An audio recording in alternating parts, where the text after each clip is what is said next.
A Christmas themed video in January? Bart Coppens, are you insane? Christmas is already over. Well, my answer to that is I don't care. I don't care. See, every month on my YouTube channel I do an FAQ video with my patrons. My patrons are the people who sponsor this channel because it's demonetized, and so I thought it was nice to answer their questions every month. And this is the FAQ video for the month of December. Yep, the month with many holidays. Anyway, I was kind of busy traveling the world and stuff, so it's a little bit later, but hey, maybe it feels like an after party, people. And I do have a few very important updates. So I hope you guys will stay and listen to me while I answer some important questions and have some important announcements. That's coffee, by the way. Don't worry, not getting drunk yet. Let's get started. If you aren't a member of my Patreon yet, then you are missing out. Because every month, all the people who subscribe to my Patreon can send me questions which I will be obliged to answer here in this YouTube video. And every month we just have a chill FAQ video like this one. So I will get to answering the first few questions that we have. Let's get started. And we kick off the first question of the day by somebody named Abigail Kimball. If I wanted to seed my Audubon property with Luna moths, what plants and trees do I need to focus on having? And how do I get the babas? And do I hatch them inside or outside? Well, there's a lot of things going on in this question, so we must evaluate. So you want to seed your property with Luna moths. My advice is I only recommend seeding your property with an insect when you are sure that this insect is present in your area in the first place. Now that may sound a little bit weird. I know the Luna moth is a very common and well distributed insect through the United States. But I would be careful with introducing any insect from captivity into the wild. Okay? So my recommendation is if you want to seed your area or introduce any insect to your area, you have to be really careful because there's multiple ways in which this could go wrong. Even if insects are common and well distributed through the United States, regionally, for example, they could have different subspecies, but each insect is also adapted to different parts of the USA. Well, if we take the Luna moth, for example, we know that I recently did a video on them and I told you guys that, for example, in the north of their distribution, they like to feed on birch trees. If you go to the Midwest, you'll see they often feed on sweet gum, walnut and hickory. And in the southern states, they tend to feed more on persimmon. Now, if these different usages of local vegetation translate to their genetics, I don't know. But it could very well be that all these populations are adapted to eat different local plants. And this could be a problem when we buy insects online and we introduce them to our direct environment, right? Here's another example. For example, the Io moth, Automeres io, very common species in the United States. Turns out that they do have, well, in some states, some populations are different. For example, in Florida, they can have an orange form, Automeres io lilith, for example. Or what about the imperial moth, the Aeaclis imperialis, who in the north, of their range around Canada, for example, has a smaller subspecies that feeds on pine tree, Aeaclis imperialis pini. Why am I pointing this out? Why am I saying scientific names like it's some kind of Harry Potter spell? My point is that there are differences between certain populations of insects, and therefore we should be very careful with introducing said insect to our area if they are obtained in captivity. I know a lot of people want to help insects, and their idea of helping insects is buying them online and then releasing them in their neighborhood. This may be detrimental because if you don't do this properly, you may be introducing genes to the local population that are not appropriate and maybe even disadvantage to their survival. So just keep that in mind. Anyway, just back to your original question. So you want to seed moths in your property. Well, my first advice would be check if the species lives in your area, alright? This is the most important. Check if they live in your area. If the lunar moth is not present in your area, I actually don't recommend introducing them, because the stock that you may find will not be local stock, obviously, if the species is not present in your area, which means it's potentially imported from somewhere else. It's still the same species, but there could be a few strange issues that tie into this. But the most obvious way really would be planting their host plant. And for the lunar moth, this would be sweet gum and hickory. Those are two amazing plants for silk moths, by the way. Not only will they benefit lunar moths, but you'll also get stuff like cherry silk moths, etc. that will feed on those trees. Hickory horned devil, for example. They also love those plants if they live in your area. So that's how I would go about it. The best way to support insect populations is to plant host plant for the potential range of species that you already have in your area, and not exactly by doing reintroduction projects, because I'm going to be honest, rogue introduction projects done by hobbyists often backfire. As for hatching them inside or outside, I think that's totally your choice. I choose to breed all my insects indoors because I have more control over the conditions than I have over the weather outdoors. Plus the fact that many insects I raise are not native to my area, so it would make no sense to raise them outdoors, exposed to the weather in the Netherlands. If they're from the United States, the weather is still a little bit different. That being said, if you raise them outdoors, you'll have the advantage of the fact that the weather will synchronize their development with your local population. The rate of growth of moths in the wild, and what moment they emerge from their cocoon, what moment the eggs hatch, how fast the caterpillars grow, are all conditions that are regulated by the environment. Warmth makes them grow faster, cold makes them grow slower, but also things like daylight, outdoors, the sun, determines when they will hibernate or not. And if you raise them indoors, you have more control over the conditions, but you'll have the disadvantage of, well, the fact that if you raise insects indoors, their enclosure or development rate may not be synchronized with the wild population, which will make it difficult if you plan to do reintroduction projects, or pair them with wild specimens. If they are native to your area, I would personally just keep them outdoors and sleeve them on the host plant, and perhaps even leave the cocoons outdoors, so they emerge in sync with the wild moths.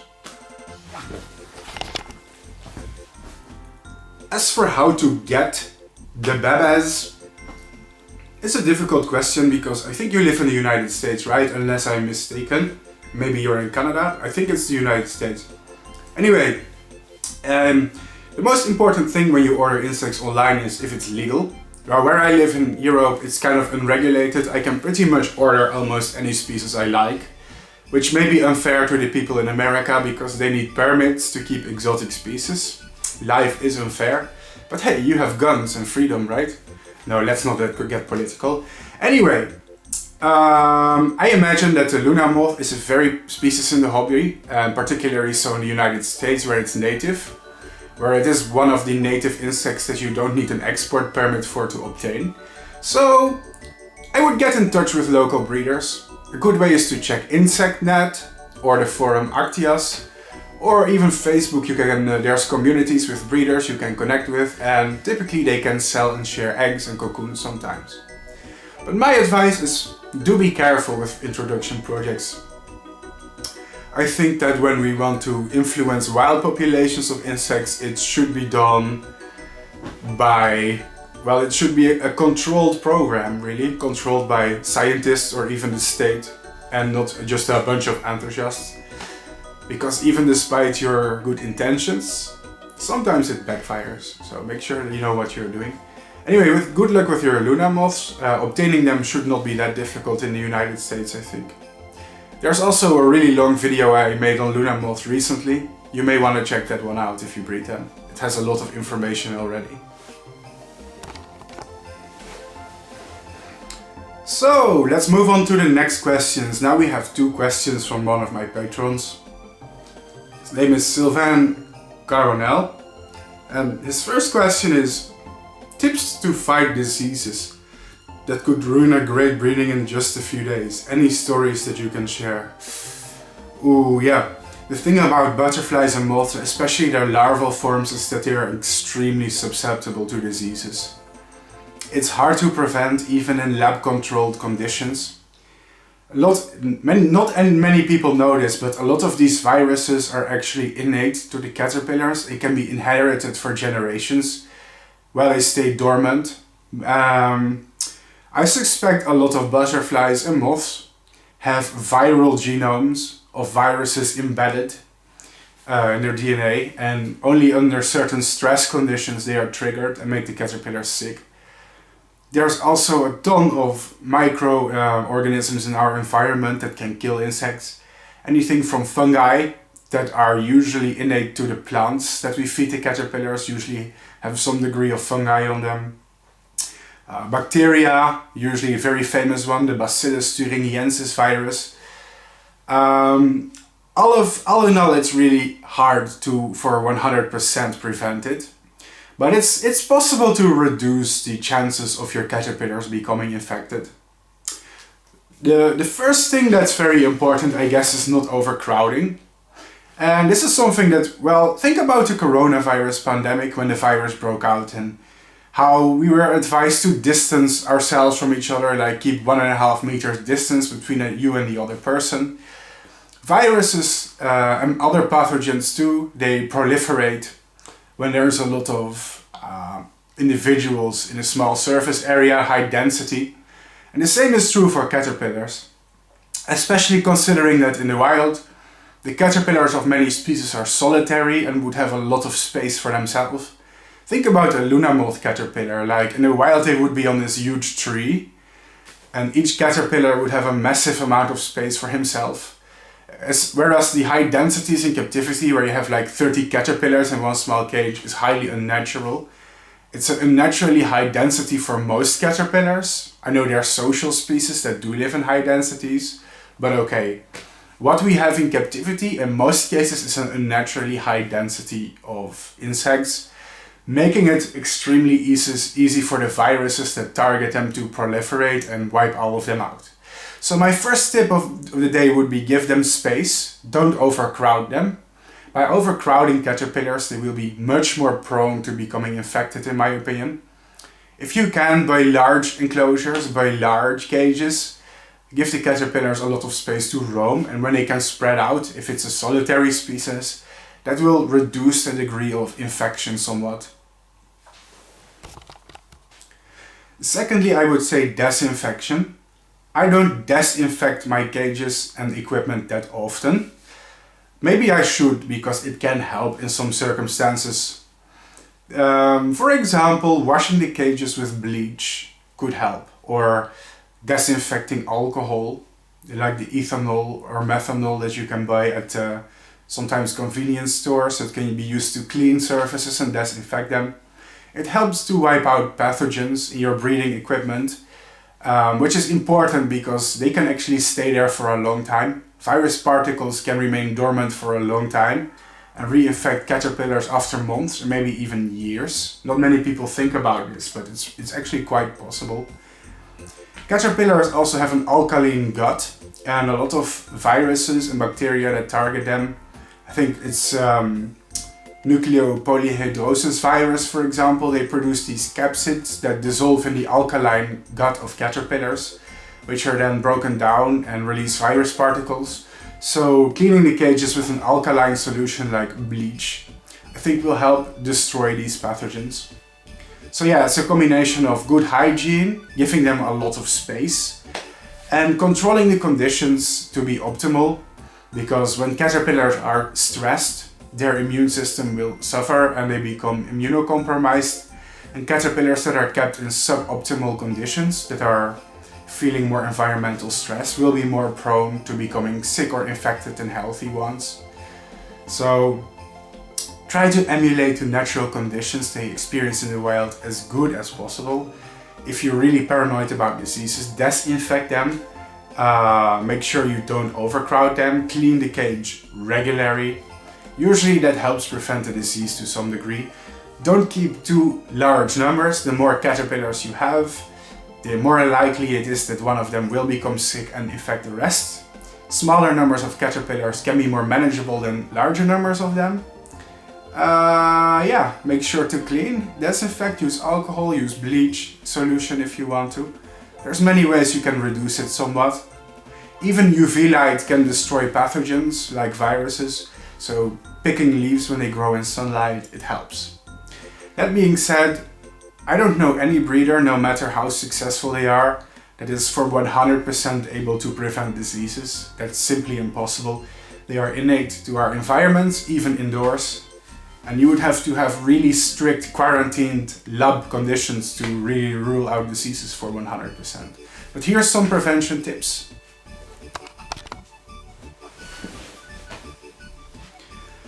The next question that Sylvain likes to ask is, do you like to set up moth traps? If yes, what was your best moth trapping experience? That's a good question. Actually, I love moth trapping, but I don't have a moth trap in the Netherlands. Why? Because it's complicated and expensive to some degree. But the good news is pretty soon, in about 1 month time, I will be traveling to Brazil to study local species of butterflies and moths. And when I arrive in Brazil, I'm going to be moth trapping almost non-stop. I will have not 1 but 2 different moth traps, one of which will be portable. I can put it anywhere I want. And I think when I'm there, sorry, I had some hiccups. When I'm there, I think I'm actually going to make a tutorial for you guys, like how to moth trap. I think that would be very nice and educational to see for all of you.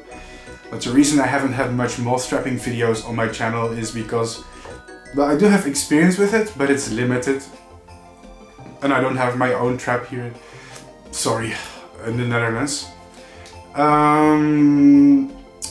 I do want to say this. When I worked in Cambodia and Laos a few years ago, and when I was there, I did moth trap extensively in the forest.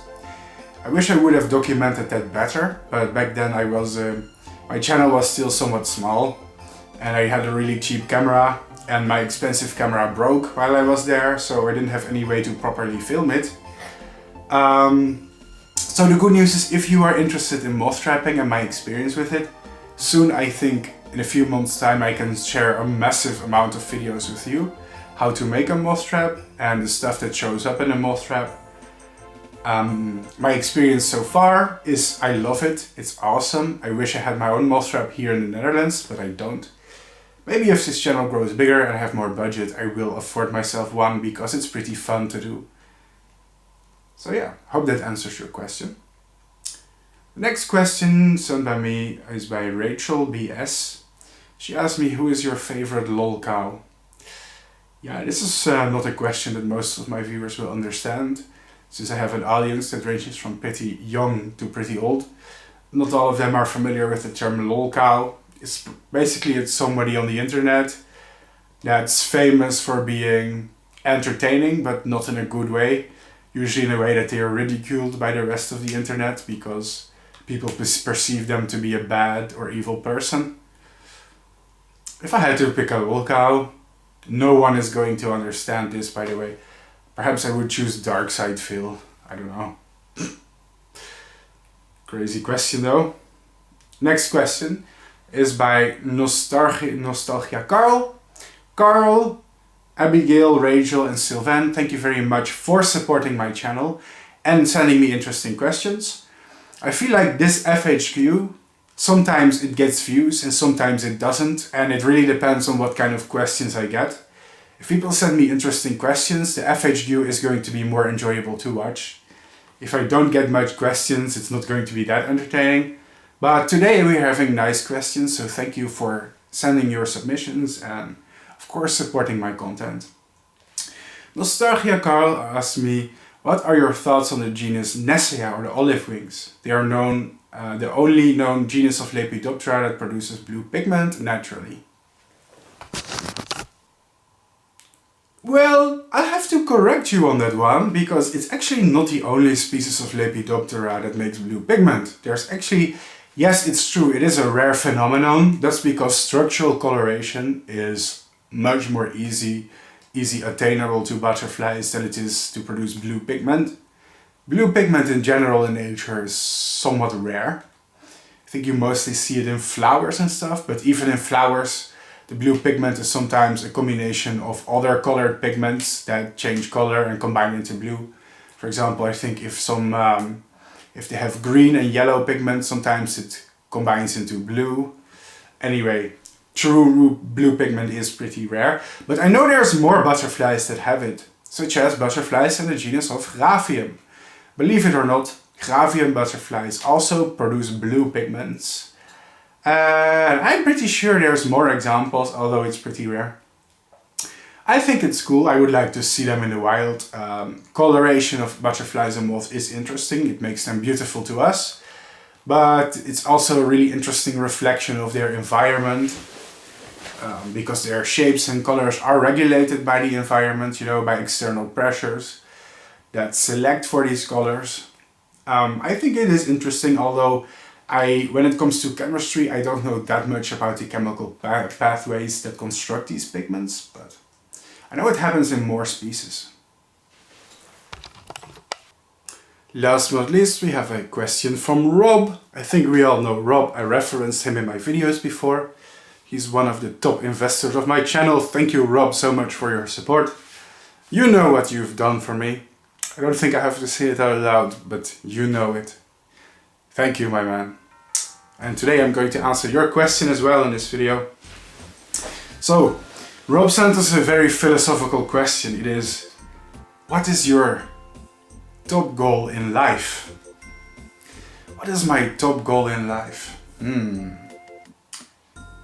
Well, I like to separate my top goal in life into two parts, really. It's one material and one immaterial goal. The immaterial goal, my top goal in life, is to make a difference in the way we see insects and their conservation. Maybe I've already done that on a small scale, because maybe people see my videos, they become interested in the subject, they start watching my videos, and now they become concerned about the conservation of butterflies and moths. If you think about it like that, maybe I've already reached my top goal in life, but it doesn't feel like enough. But when is it enough? That's difficult to say, I cannot quantify that. But I would like to know that when I'm old, I've done everything to try and change people's minds. In a world where the climate is rapidly changing, where we are polluting and destroying the environment, it's hard to be someone like me that cares about insects and stuff, because it's so pessimistic, it's so depressing most of the time to see the thing that you love die a slow and agonizing death, It's like, yeah. It's depressing to be into nature sometimes and just see how depressingly bad we are treating it. I would like to make a difference somehow in a quantifiable way. I would also like to contribute to knowledge of insects. How much, why and how, I don't know. I would just like to contribute new information.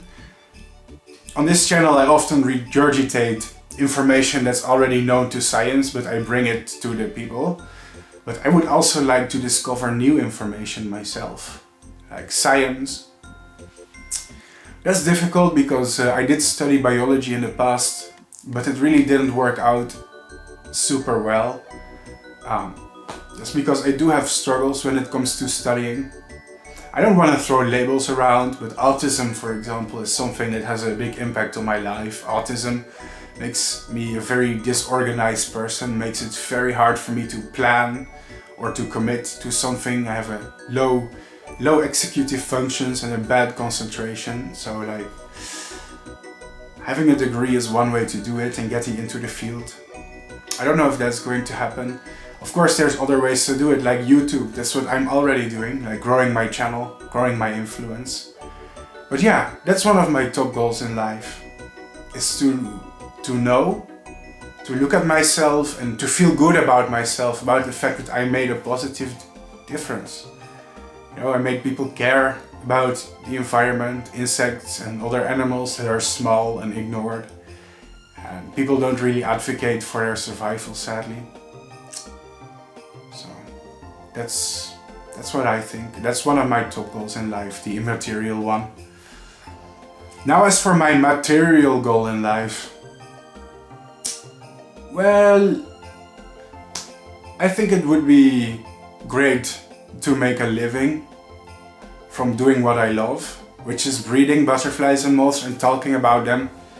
But that's difficult because it's very hard to monetize.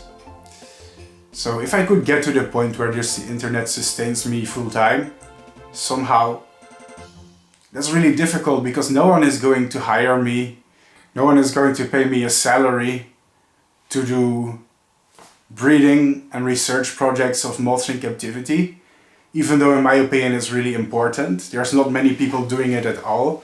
There's not many people who are successful with it and have a platform.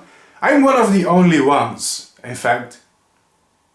Despite that, I don't think no company is going to reach out to me and say, or some kind of philanthropist that sees my channel like, okay Bart, we're going to employ you to do this full time. I feel like I could do so much more with my talent if I had the resources to prove myself. But I feel very constrained. I have limited equipment and time because you have to try and monetize everything and that's difficult. Also, one of the top goals in my life is to have... Oof, this hat is getting warm. Oh my god, look at how my hair looks now. That's horrible. Oof. I think also one of my biggest material goals in life is to have my own breeding space for butterflies and moths. My breeding space right now is really unprofessional. I'm doing most of it literally in my bedroom. Oh my god, the hat ruined my hair. I'm doing most of it in my bedroom. That's terrible. Like, I need a laboratory or a professional space to breed these insects. It would also improve my breeding result. For example, tropical butterflies. Imagine how awesome it would be to breed tropical butterflies on my channel. Just close your eyes and imagine if I had this space, like a facility to breed them. Like the things that I could show, the content that I make would improve like 1,000 times, and so would the range of species that I can breed. I would have climate control, and that's what I'm really missing from my life, like the way to regulate the conditions indoors. I need a hobby space. Like it could be a shed or a greenhouse, something like that, a laboratory. That's one of my top goals in my life. Then I think I would be happy forever if I had that. That's my material goal, is to be self-sustaining and have my own breeding space. And one of my immaterial goals, ooh, nice lights, huh? And one of my immaterial goals is to somehow make an impact. That's what I would say. Anyways, I think that was the questions for this month. If you aren't a patron of mine yet, you are missing out. My channel is completely demonetized by YouTube. I don't make money from making any of my videos. I have to try and monetize it in creative ways, such as selling subscriptions and doing FAQs with the people who donated to my channel, like I'm doing right now. It sucks that we live in a capitalist world where I have to try and monetize everything in silly ways, but that's the game. And if you don't play the game, you're going to lose the game. So thank you for everybody who joined my channel. Soon I'm about to leave to the country of Brazil to study butterflies and moths there in the rainforest, but also help with conservation of the rainforest and do reforestation. If you haven't subscribed to my Patreon yet, or if you like my content, consider donating or supporting me. Now is really the best time to do it, because the money I raise online is going to be my budget in Brazil. And before I go, I need a lot of new equipment, such as external hard drives to store all my videos in, because I'm going to be in the rainforest almost 2 months, and while I am there, I cannot upload videos because the internet isn't good enough. I don't have the equipment to edit the videos, so I'm going to be storing them in external hard drives for almost 2 months. These things are expensive. They cost like $100 each for 5 terabytes of storage. Now you may think that's a lot of storage, but I shoot videos in 4K quality. So if you're gonna film videos with 4K quality for 2 months, they're gonna fill up. So yeah, that's probably going to get other lenses as well, like telescopic lenses for my cameras, macro lens for my photo and video camera, so we can make cool insect close-ups and we can film rare birds, monkeys, butterflies. While I'm in Brazil, I can also travel the country a little bit, like we can go to the swamps or moth trap on top of a mountain. But doing the extra stuff also costs money, like going to a mountaintop, hiring a guide and getting the moth trap there. So basically all the funds I raise online now are going to massively improve my quality. So if you've been thinking of supporting me and my channel, now is really the best time ever to do it. Because it's going to make a difference in the rainforest soon. So yeah, that was about it, people. Thank you for watching. I hope you're excited. Soon I will be leaving for almost 2 months. That means there's not gonna be new videos like in February and March. I'm sorry, but I uploaded a lot of new videos recently, so you can rewatch them endlessly, and maybe some of my older videos while I'm gone. Before I leave to Brazil, there's going to be a few more special videos that I've been working on, just so you all have something to watch before I finally leave. Thank you for watching. I appreciate it very much. Consider joining my Patreon. It's as cheap as $1 a month, and then you can submit your questions, which I will answer in these monthly FAQs. See you next time. Bye bye.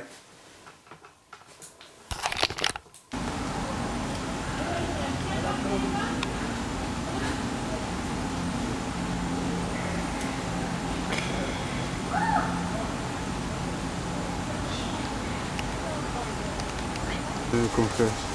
Huh? Omdat ik ooit een spreker was op een congres over vlinders. En dat was in Blijdorp, een paar jaar geleden. Ik ga hier alles vaak pakken en de stukken doen. Ik ga met een vrouw doen. En ik denk... Ja, goed zo. Ah. Doe nou even normaal. Dan ga je nog likken, joh. Nou, hij heeft niet door dat ik aan het kijken ben. Ah, hij doet het wel. Ja? Ja, je hebt natuurlijk ook een iets kleiner lensje erin. Kijk eens. Vlinder! Hier gaan we zitten.